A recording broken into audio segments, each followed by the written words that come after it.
Hello, this is Jeff Phillips. I was supposed to give a professional development clinic at MTSBOA this Friday for directors who had brought their students to mid-state bands, but weather has forced cancellation of that event, postponing till next week, and I'm not going to be able to be at that particular event. So, wanted to get this information out to you. You might find it interesting or entertaining, or maybe a little bit of both. Surely not as good as if I were there in person with you. And I did have I've got a whole box of door prizes that I was going to give away. So I don't know when I'm going to get rid of that junk. Give those to people that attended. But topic that I wanted to discuss was, pardon me, good camera angles, was marching for CPA. And those of you that know me know that that has absolutely nothing to do with the marching arts. No, I'm talking about real marches. So one of the things that two things prompted me to do this. One was a discussion on the very informative Facebook band director group. Where there's always some a person that's bashing doing marches and how they're not real serious music and whatever. I always troll their profiles to see where they're from, by the way. So anyway, there's that discussion, which sometimes turns into an argument. One of my favorite was I was talking about how on there on a response of how much music you could teach and the different ways to approach rehearsals where every section could get something out of a march. And one of the rebuttals was, well, I just choose good music for my students at all times. Yeah, that's exactly what I thought. I didn't pursue that any further. But there's that sort of, started churning things up in my gut over marches. And then once upon a time, I was at a concert and there was a student teacher, and they were going to be conducting a number on concert, and I saw they were doing one of my favorite marches, and I commented to them. I said, "Oh, this is great! You're going to be conducting this." I said, "Did you have fun rehearsing it with the group?" And their response was, "Oh, it was really easy. There's nothing really to it," because in college, my conducting class, we did Lincolnshire Posey, and my professor said if we could do that, we could do anything. And then I heard the performance of the group with him conducting the march. I hope Lincolnshire went well. But those are two things that really prompted me to start putting this together. Been thinking about it, so here we go. First of all, why marches? The purpose and the history of marches. One of the things I quoted, and I've got two handouts which you need to go download and follow along. They are at jeffphillipstrombone.com. Jeff Phillips, that's me, trombone, what I play, jeffphillipstrombone.com. And down in sort of the middle, there's a download section, and one of them is called Marching for CPA Clinic, and the other is Marching for CPA examples or music examples. So if you got both those, you can kind of follow along with what I'm doing here. One is the outline, the other are some things I'm going to use at the end, which will be kind of weird for me to hold them up here as I see that, so you can actually look at them on your computer devices. So one of the quotes that I have down here, and I love it, is from Dr. Johnny Long, who was a band director at Troy University for a long, long time. And in his most southern drawl one time, he said at a dinner I was at, he said, "You show me a man that don't like a march, and I'll show you a man that don't like his mama." And I thought that was one, funny, and two, kind of on point. The other one I found, and it's sort of related, and I'll get into this in a bit, was from John Philip Sousa. And he was actually talking about jazz. And he said, jazz will endure just as long as people hear it through their feet instead of their brains. Now hold that thought, and we'll get back to some of that a little bit later. As you know, marches have been around for longer than even me. The purpose of march was movement, whether it be to move a group of people from one place to the other on the battlefield, or to as some type of dance step. A march was always involved bodily movement. Researchers, I'm reading my little handout here, at the University of Oslo in Norway determined that people perceive and make sense of what they hear by mentally stimulating the body motion thought to be involved in the making of sound. So when you tap your feet to music, it's actually your brain making sense of the sound. This is known as the motor theory of perception. And I've got that referenced on the handout. You can definitely look at that. And one of my thoughts, and I've had this discussion with a couple of colleagues, and actually talking about jazz improvisation and just the state of jazz in general, is we lost the public with jazz when jazz became art music, more concerned with pushing the boundaries instead of playing melodies, and focusing on the performer rather than the audience. Big bands, dance bands, and then things like that. So you think about that. There's always the dilemma of people saying, well, why don't we like to go to, why don't we have bigger crowds at jazz concerts sometimes? And I think that's it. Sometimes we have folks that have taken what they want to do as far as improvisation and pushing those boundaries of weirdness and strangeness. I'm not saying there's not a place and time for that, but they forget that there are people out there listening to them, and they completely disregard them. In relating that to our concert bands, our wind ensembles, whatever the current moniker is for them, we wonder sometimes, well, why don't we have crowds at our band concerts? And I'm kind of picking on university people here now.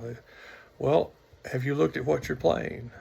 You're playing 3 or 4 selections of the most modern pieces that require dissertation explanations, and the people that are coming, they have no emotional or even physical response to that piece of music. It's maybe too in depth, and I'm not saying that a march is a way of dumbing things down, but we sometimes forget in the band world the people in our audience.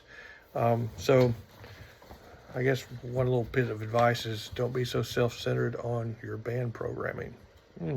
It's another topic. But again, history of marches, we go back. Bach has marches for the keyboard. We have funeral marches, the Chopin, the Mendelssohn funeral marches, incredibly famous pieces of music. Holt's, the March from the Suite in E flat. We have Hindemith, his March from Symphonic Metamorphosis. A march isn't just Sousa or King or Fillmore. If you look at the form and the layout of Sleigh Ride, which you probably did in December, it's a march form pretty much. So, yeah, and I'll argue with you about that. But that the form of a march, what marches do, their function, is part of musical history. Our American band heritage, we find in marches interpretation, appreciation. A lot of march usage was passed down kind of verbally from older band directors, of which I are one now, to younger band directors, and I think we probably lost some of that over the years in a quest to find the newest and most current and most wonderful up-to-date thing. We forget about from whence we came. Um, and I was fortunate enough to have been under some really fine band directors uh, that you may or may not have known their names, but I'll say them. My high school director, Lynn Morlock, people used to tell me, and I didn't really understand it, but they used to say, his bands play marches so clean you can eat off of them. And then when I go back and I listen to those old uh, uh, recordings from the 70s that we made, they are. Every note was extremely precise, and I remember his detail in rehearsal on those.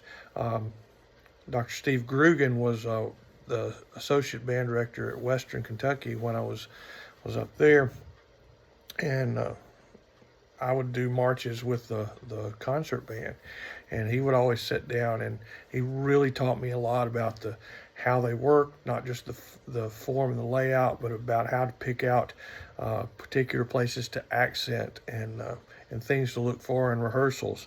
And others that listened to my group play and made extremely picky comments that were very helpful were people from ASBDA like Ray Haney from North Carolina and Ed Rooker from North Carolina. All these guys, they could hear your band play, especially a march, and they could say, now you did this, but try this. This is what you should do. This is historically correct. I mean, they knew that stuff. So I had a lot of great folks that influenced me and were able to talk with me in the performance and preparation of pieces that maybe we lose that. It's not something you can type in that band director Facebook group and get a great answer, but you need somebody to come into your band room and sit down and have a Diet Coke or a cup of coffee with you and talk about things. Marches in the early 20th century were entertainment, and sometimes they got to be considered not serious music by people that were sort of musical snobs. And we have the attitude sometimes, well, marches are all old things, and we do need to just concentrate on the latest and the newest and the most innovative thing to prove that we're all current. But there's a lot of incredible pieces out there. So, moving on. If you're going to perform a march, you need to know what type of march it is. And is it a European march? Is it an American march? Is it a Spanish march? What's the origin and the style? Marches have different styles, and you need to be aware of that as you begin rehearsal, just as you do in a jazz piece. It's like once upon a time, I heard a colleague's jazz band, and they were playing a Latin tune, and they were swinging all the eighth notes, and they said, well, what do you think about that? I said, well, you realize that the style is completely wrong. I said, but it's jazz. You swing everything in jazz. I said, no, actually you don't. And they're like, how do you know that? You remember those music history classes that sometimes you skipped or slept through? Yes, some of that was probably presented in there. I hope it was. So that's one of the things is you need to know the style. It's not just all marches are this way, all jazz pieces are this way. Do you know the difference between a classical piece and a romantic piece? All that's important as you prepare anything, knowing the style. So you need to think about that. So let's kind of get into a little more nitty gritty. Should I use one for CPA warm up? As with anything with CPA, does it fit your band? Okay. Perhaps it does. Maybe it does not. There have been years that I did not use a march if the second piece, the graded piece, I hope you know what that means. They're both kind of graded, okay, but one determines the grade which you go in. At least that's the way we do it in this region. I mean, believe me, they're listening to everything you play on the stage. even when you decide you're going to warm up with Treasury Scales number 13. They've already heard everything at that point that they need to listen to. So be careful before if you're going to play on stage. Anyway, so does it fit your group? And do I need to do one? Yeah. So if I had a piece that the graded piece just had trumpets and brass just playing, all the way out, full out at the very beginning, all the way through, and it's a very physical, taxing piece on them. If I did a march, I would be very careful of how that march was orchestrated, range, things like that. So does it fit and does it balance what you're playing? If you're going to play something that starts out with a nice chorale as your graded piece, maybe a march is good to start with. Benefit to playing a march is you're going to be able to play full out probably, and you're going to be able to play softly. You're going to be able to test the acoustics of that stage that you've probably never played on. You're going to see how the kids react in playing in that new environment rather than just playing something that's a nice chorale. Just on anything, but especially a chorale, some people think, well, this will be a great warm-up. But they usually expose everything that could be wrong with your group. And even though that's not the graded piece, you've now told me, oh, wow, listen to those third clarinets. I think I'm going to be zeroing in on them all for the next 10 minutes because they were really juicy right then. You're going to show all your flaws in a chorale. Not that you can hide them all in a march, but maybe a little less risky depending on the group. But it's going to take work, as with anything, to get that to be an effective warm-up piece. So keep that in mind. So should you play one? Depends on the group, depends on your band, depends on what else you're playing with it. Interesting, I don't know whether they still do this or not, but once upon a time we weren't able to go to MTSBOA festival. That's what we called it back in the old days.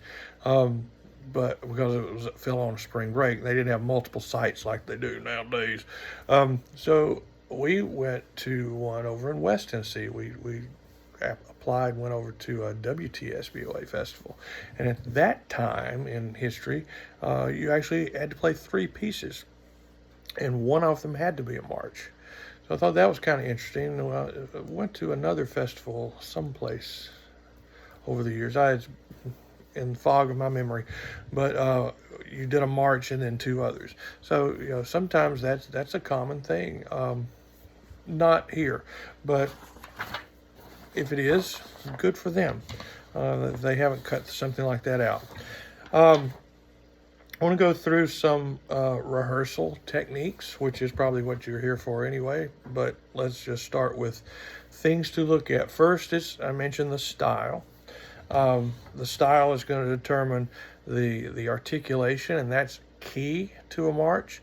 Oh my goodness, I can hear Dan Havley from down there in, was it Athens, Alabama, saying, articulation, articulation. I can hear his voice saying that on a recording right now.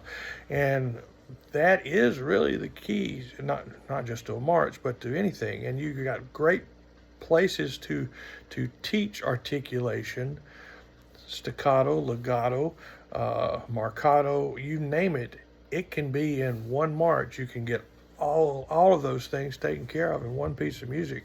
And if you get those concepts done there, you can say, hey, you remember in such and such march at the trio, we played it like this, do it like this here. So attacks, articulation, very important. So things you want to look at are note lengths also, note lengths with the style. Do you cut off on tied notes? Most of the time, yes, but not all the time. Depends on whether there's a chord change. I'll get back to that, I hope, later. The tempo of a march. You need to kind of look at that. The instrumentation, what to do with percussion. I'm going to kind of cover these things here in just a second, but these are all some things that sometimes folks overlook as they begin. Make sure I got all my pieces of paper laid out well. All right, so first of all, tempo is essential to the style. We've got marches that are usually from 80 to 100 beats per minute, slow marches. We've got 104 to 128 quick marches. That's what most of us are used to. The typical American marches, 120. You find that hopefully by checking your clock and going tick, tick, tick, tick. Double that, there's 120. Okay, great. Some people have been amazed that how does he do that? Clock. Okay.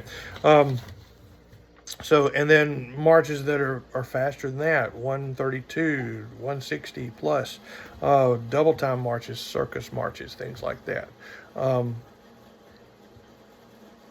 Although it's showy sometimes on maybe a concert to take a more standard march and, let's get to the trio. Now we're going to go lightning fast because I saw some honor band conductor do this once. Depending on the march, that may or may not really be the appropriate thing to do, and probably not something you would do at CPA. Okay, European marches are usually slower, and I laughed when he said this to me years ago. But remember Dr. Kent Campbell that was at Western Kentucky. He kind of looked at me one time when I forgot what the march was. He playing. He said, "You know why these German marches are slower than American marches?" I'm like, "No, why, Dr. Campbell?" He says, "Can't goose step that fast."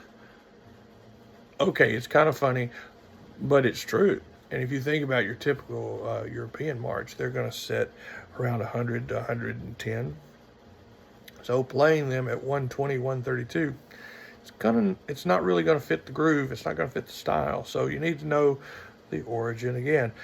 Spanish marches, the Paso Dobles, those are usually a more relaxed tempo also.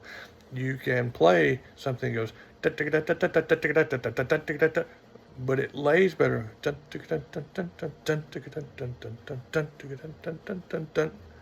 So check the real tempo, maybe do a little historical searching and not necessarily what the publishers slapped on the latest edition that's come out. Hint there. Okay, rhythm issues.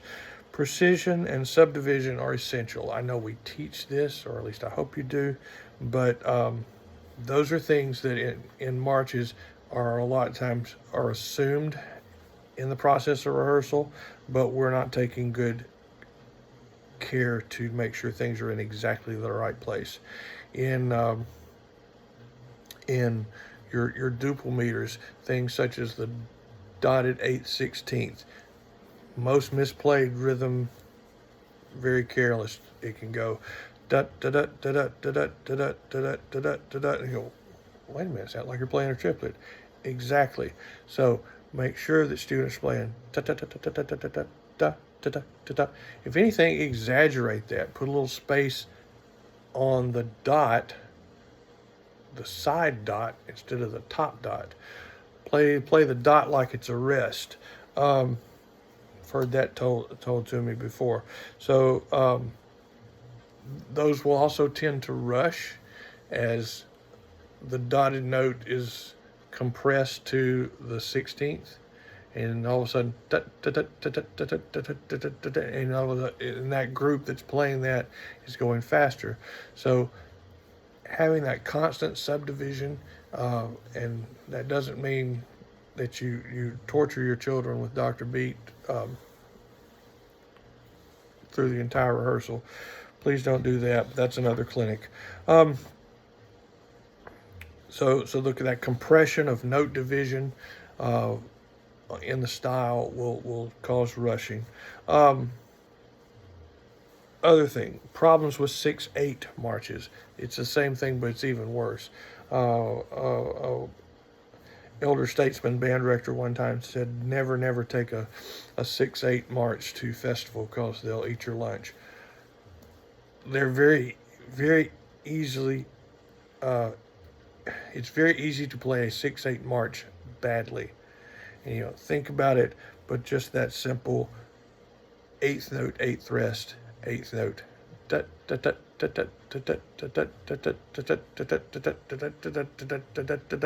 It's a disaster waiting to happen. So mature bands might pull off a good 6/8 march. I love Washington Post, but I don't think I would take it to festival. Um, just telling you. Cut time versus a four. Where do you put the emphasis? If it's a cut time march, do you what beat in the measure gets the emphasis? Always one. Always go for one. I think I'll talk about that later. I hope I do. But is a 6/8 march or a cut time or a 2/4 march? Think about that as you prepare your rehearsal, and be prepared to work on subdivision, and just take unison exercises for the band, rhythm exercises, perhaps as you play scales. You do play scales, don't you? I hope you do. If you don't, you should. But on those, you can work on articulation, you work on rhythmic precision, and you can come up with all sorts of little patterns to do during your warm-ups. You do warm up, don't you? Okay. Articulation, note length. Yeah, I'm back to that. Separation and distinction is really key in any march preparation. I sometimes tend to be on the shorter and crisper and lighter side than maybe others do. But again, that's just kind of where I've come from. And feel like if you're playing notes too long, you're going to end up dragging. So separation, distinction. Slur patterns in marches. Common errors are slurring one too many notes. So check those, that they don't go, if it's tongue, slur, tongue, that they don't go diat, but diata. So getting that exact precise articulation is very important. Check the beginning of a pattern. If you've got a series of slurred notes, make sure that first one of a note grouping, is always emphasized slightly. And then in a very fast passage, and we see these in transcriptions too. Say you've got 4/16 notes and there's nothing written over it. That can be a technical, nightmare for people to play on any instrument. So what if you change it to dia ta ta dia ta ta dia ta ta ta? Is that legal? Yeah, you can do that. As long as you're consistent in what you're doing, okay? So don't be afraid to change something like that, especially at very, very fast tempos. But it doesn't say to do that on the score. We'll talk about that a little bit.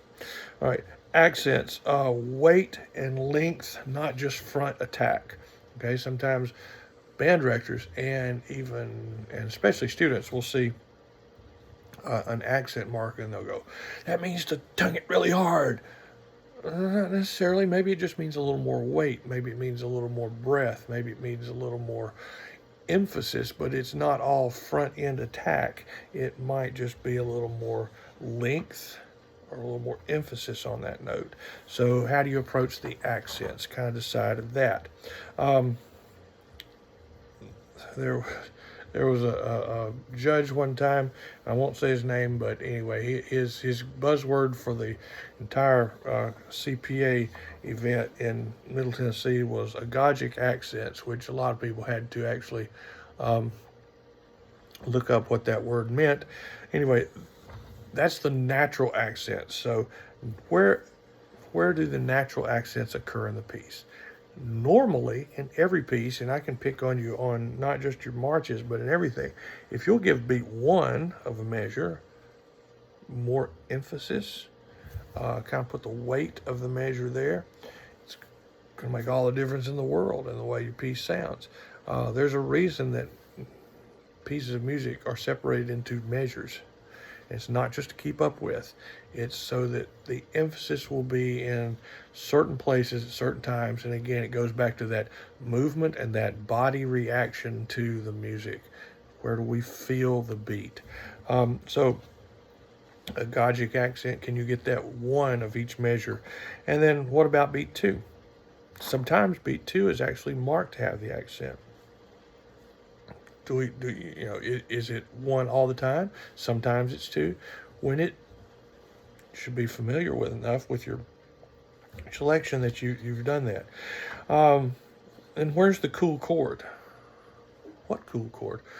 That was a Grugan thing that he showed me. If you look before the trio in the second strain, usually a few measures before it, there's going to be this chord that just jumps out at you, and you can find that chord just looking down the score, whether it be a condensed score or a full score. We'll talk about that in a second. And we're in such and such key. Where's a bunch of accidentals? That chord. That's one way to find it. And it's usually on beat 2, but not always. But where's that cool chord? And find that cool chord and really lay into that with a good accent. Some editions, more modern editions, sometimes they'll mark those. Others, you don't see them. But all of a sudden, if you'll bring that out, it'll really make a difference. A lot of times it's the secondary dominant, or it's going to set up the key change that's going to happen at the trio. So look for those in your analysis. Did I just say analysis in your score study? Yes, analysis. I'm not saying you have to go through and figure out every chord and every piece you do. I know you're told to do that in conducting classes by some folks, and those are usually taught by people that they're university band directors. I love most of them to death. They're good colleagues, good friends, but I prepare my scores, and I have a quiet time an hour before my rehearsal so that I can prep. Those of you that are in secondary schools, that's never gonna happen. So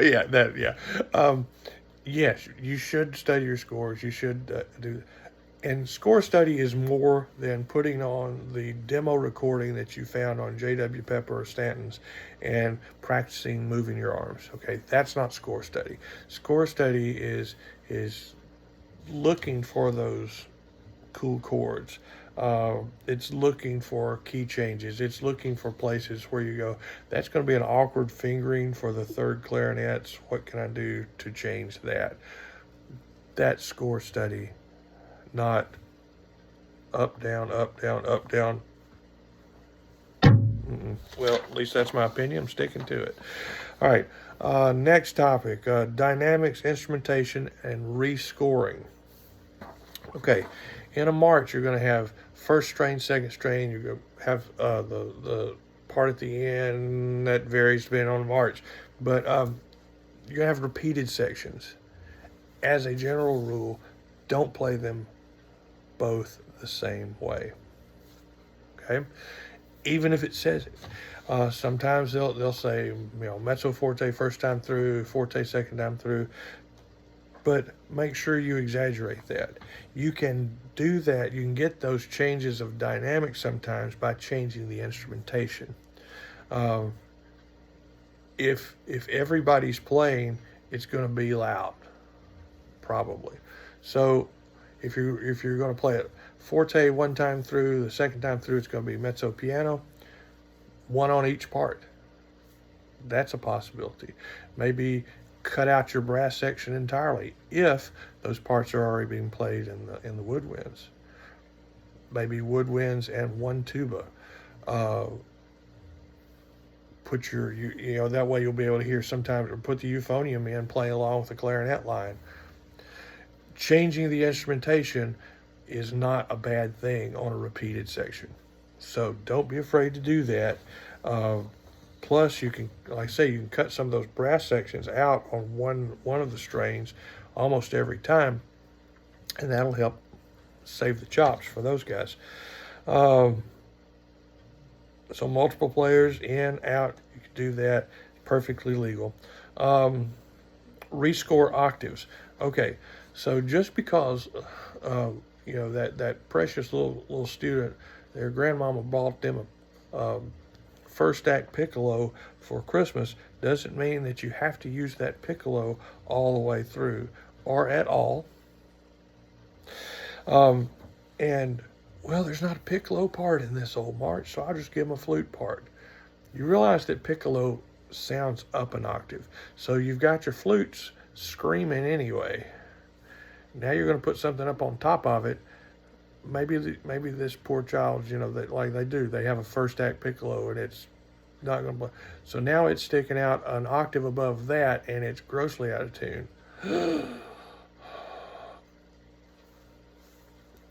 If you don't have a flute part, don't just say, "Here's first flute, play that." A lot of times oboe works great because it's often a flute part in a reasonable octave where humans can hear, not just dogs. But that'll save you a little bit. And piccolo doesn't have to play all the way through. Maybe it's an all-state piccolo player. Do we still have those? I don't know.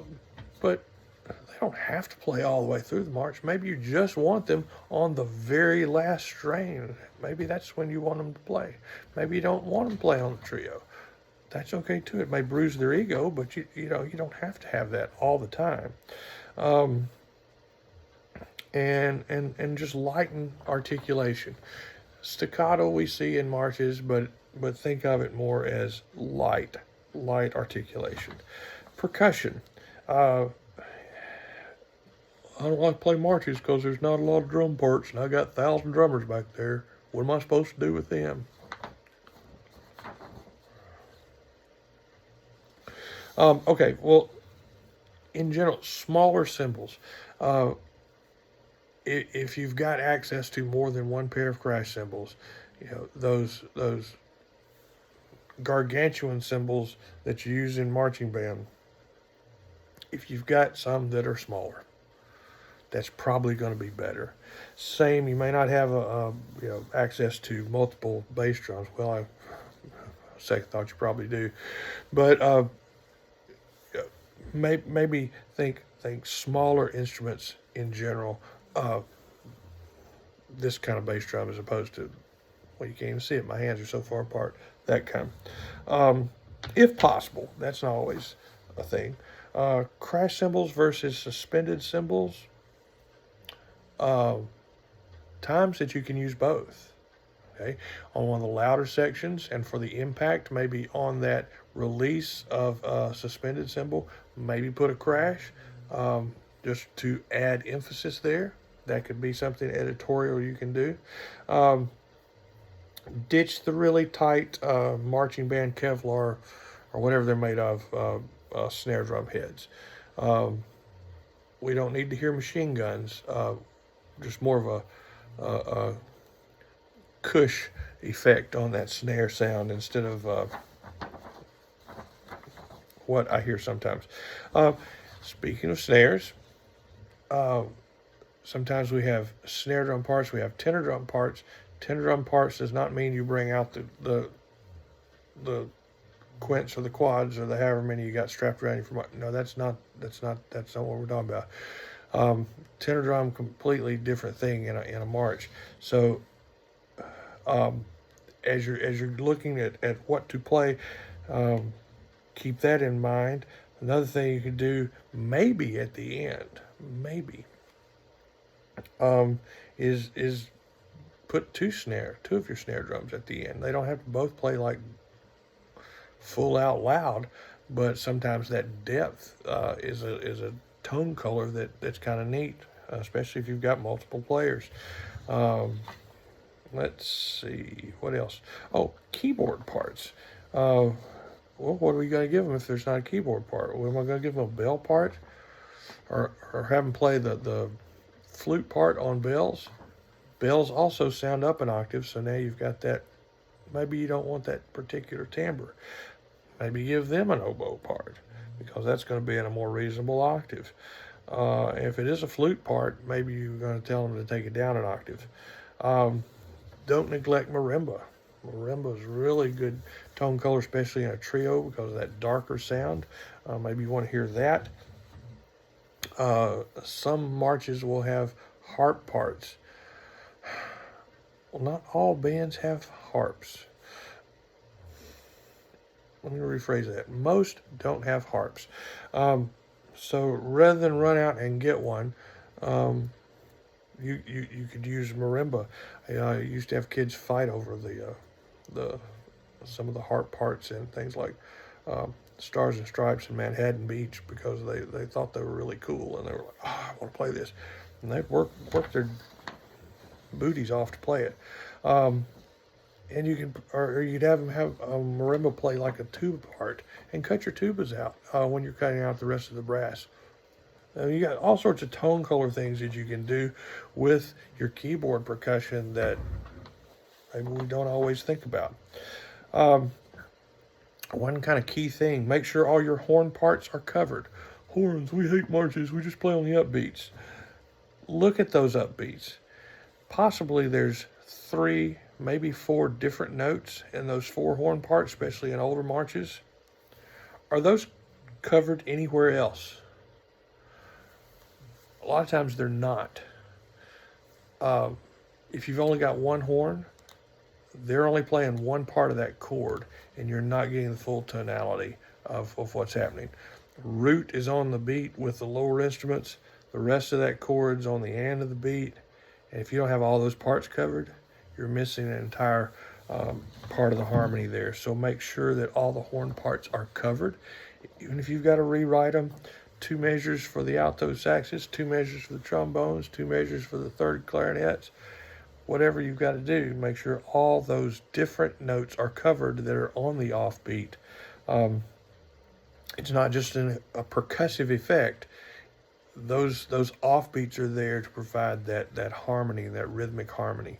So one thing for rehearsal, have the tubas and the on the beats, the ooms and the pahs, all play those chords together just as quarter notes, and you'll hear that harmonic progression, and they'll start understanding how that works.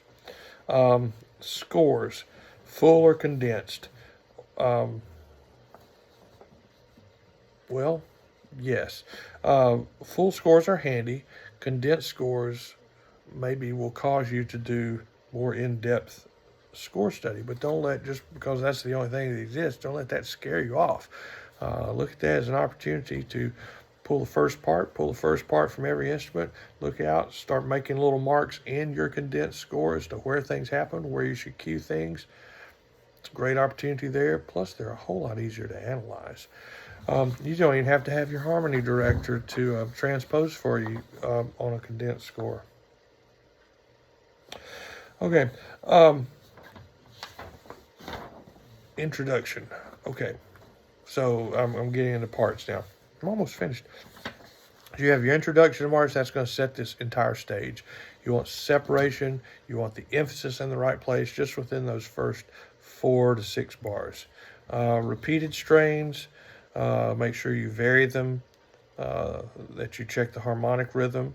Rescore as necessary in anything. The trio is a great place for melodic interpretation. Notes go up. Should we go up dynamically? Figure that out. The breakup strain and the final strain control. Tendency is you put all those parts back together. It's every man for himself. We'll all have a little control there. On the coda, watch the tempo and the last note. Have you seen this in honor bands where they play your last note as da? If it's written as an 8th note, play as an 8th note. A full 8th note, yes. But don't be a goob and say, well, I saw such and such great conductor with a turtleneck hold out the last note of the march for 1.3 counts, and therefore I will do that on every march I ever do because they did it. No, don't. Um, Marches, though, are great opportunities. Within that march, you've got an opportunity to teach form, melody, harmony, technique, and what's that thing we always look for? It's at the bottom. It should be at the top of every category or every judging sheet, evaluation sheet. But it's always at the bottom. It says musicality. That, in my opinion, should be at the top. Anyway, and that's what you're supposed to teach. I've also got my sources listed on this handout. The other thing I want to go through really quickly are our musical examples. There's several of them. One I wrote at the top, you have my chicken scratch. It's from March Grandioso. It's a 6/8 march, and I show you little circle spots that I say, this is a disaster in waiting. It's that eighth rest, eighth note pattern. Remember what I talked about earlier. There's another circled part in here. See all that? Can't. It deals with releases. So that's why that's there. The second page is from Stars and Stripes. And it's a great example of rhythmic precision, why that's necessary, and that compression that'll happen as you go. Plus, they'll swing the eighth notes.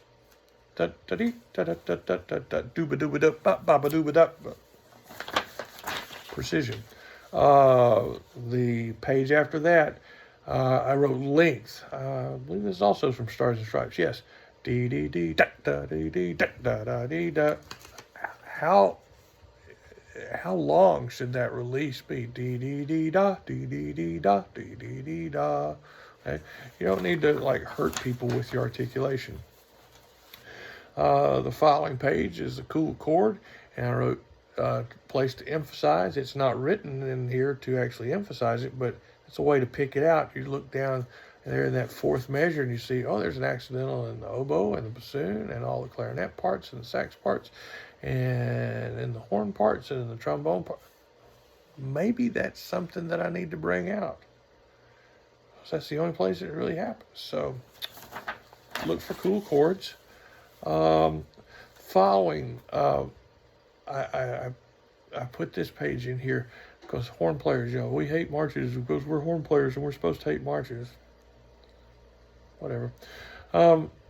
This is from an English march called the Dam Busters. It's my favorite. I don't know whether the original is even available. It's hard to get. I've got a copy of it, maybe. But there's a re-edition of it that's somewhat simplified. It's mainly rescored more than simplified because the upper woodwind parts are harder than it's not. But there's this line there at the very end where the horns and the alto saxes have this incredible part, and it's easily overlooked. And I just circled and wrote, this part is the most important part in the whole selection. It's right there at the end. It's easy rhythmically. It's easy to miss too. The following page is from Under the Double Eagle, European March. And it's a great example. I was talking about, are all those horn parts covered? You can see that they're scored in the horns.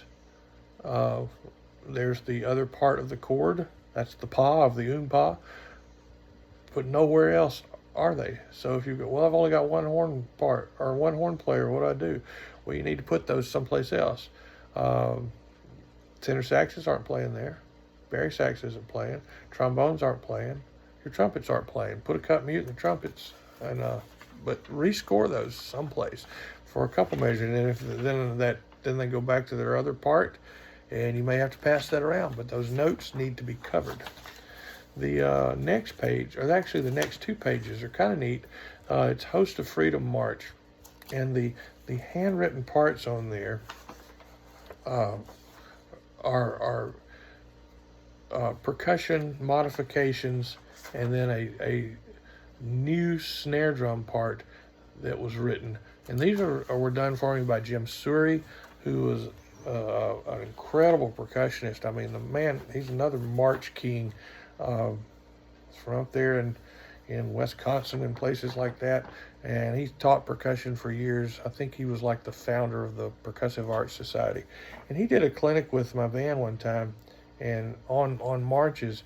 And these are just good examples, I think, to see how he wrote things about uh, adding in those cymbal parts, crash cymbals here, in addition to suspended cymbal, how he rewrote snare part completely, and made comments on here like all rolls are double beam measured rolls.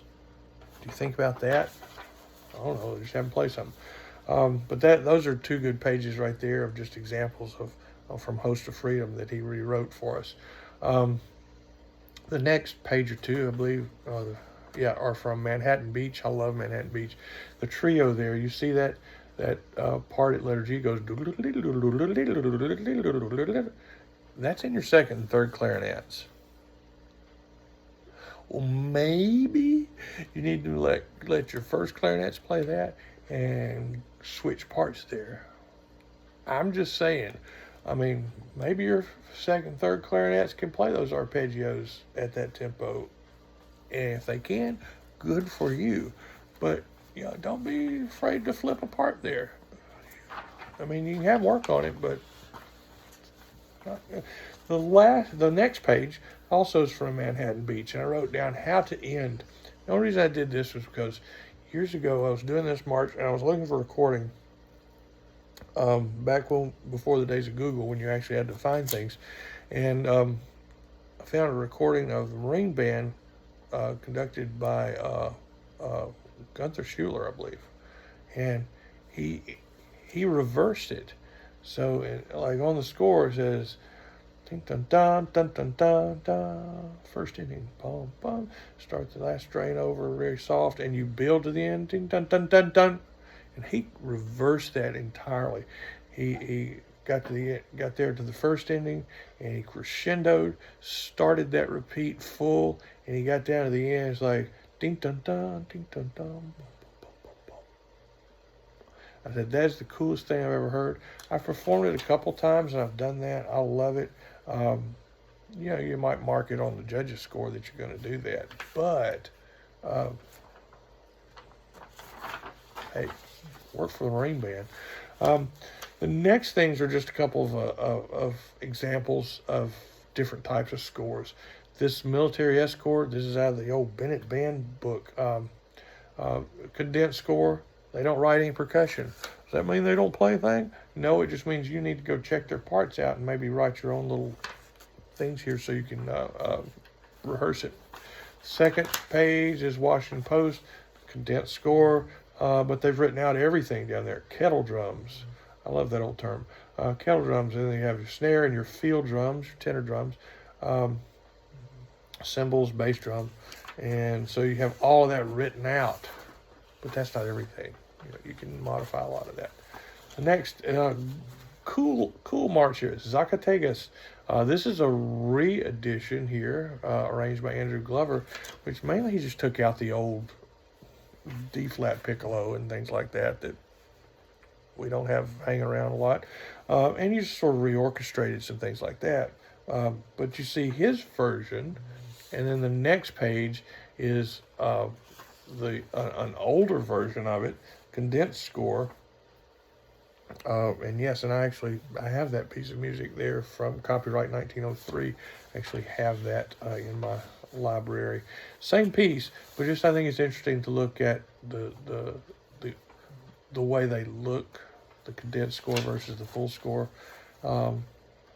Really handy for analysis, figuring things out. The next thing I put on there looks like this. Well, that looks like a little march piece. Is that pep band music? No. Look up in the left-hand corner. The melody shop by Carl King. Solo B-flat cornet, conductor. That's your score.